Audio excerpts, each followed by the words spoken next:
এই সুন্দর পার্কে ঘুরতে আসলে টিকিট কেটে ভিতরে প্রবেশ করার পর প্রথমে হাতের ডান পাশে এরকম একটা জায়গা দেখতে পারবেন, যা আপনাকে মুগ্ধ করবে। আমি পুরো জায়গাটা আপনাদের ঘুরে দেখাবো। আর এখানে ছোট বাচ্চাদের আনন্দ উপভোগ করার জন্য বিভিন্ন ধরনের রাইড আছে। আর এটি হচ্ছে টিকিট কাউন্টার। টিকিট কেটে ভিতরে প্রবেশ করতে হয়। এখন সকাল টাইম, খুব একটা লোকজন নেই, সে কারণে সবগুলোই বন্ধ আছে। আর আমি কিন্তু অনেক সকালে এখানে এসেছি। সম্ভবত আমি প্রথম এখানে টিকিট কেটে ভিতরে প্রবেশ করেছি।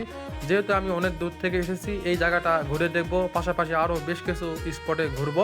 সে কারণে আমি একা একাই এই জায়গাটা ঘুরে ঘুরে দেখতেছি, আপনাদের দেখাচ্ছি। অবশ্যই আপনারা এখানে পরিবার পরিজন প্রিয়জন নিয়ে ঘুরতে আসবেন। অনেক সুন্দর একটা জায়গা, মাশাআল্লাহ, অনেক নিরিবিলি একটা পরিবেশ। আর এখানে কিন্তু গাজীপুর চৌরাস্তা থেকে সহজে আসা যায়। তাছাড়া ভালুকা, ময়মনসিংহ এই দিক থেকেও এখানে আসা যায়। অনেক সুন্দর একটা জায়গা। পরের ভিডিওতে আমি বিস্তারিত আলোচনা করব। আপনাদের মধ্যে কারা কারা এই সুন্দর জায়গাটা ঘুরে দেখেছেন অবশ্যই কমেন্ট করে জানাবেন। আমি প্রথমবার এটা দেখলাম। আমি সেই জয়পুরহাট পাঁচবিবি থেকে এখানে এসেছি, গাজীপুর চৌরাস্তা, তারপর আমি এখানে এসেছি। তো আমি পুরো জায়গাটাই ঘুরে দেখতেছি, খুব ভালো লাগতেছে। ভালো থাকুন।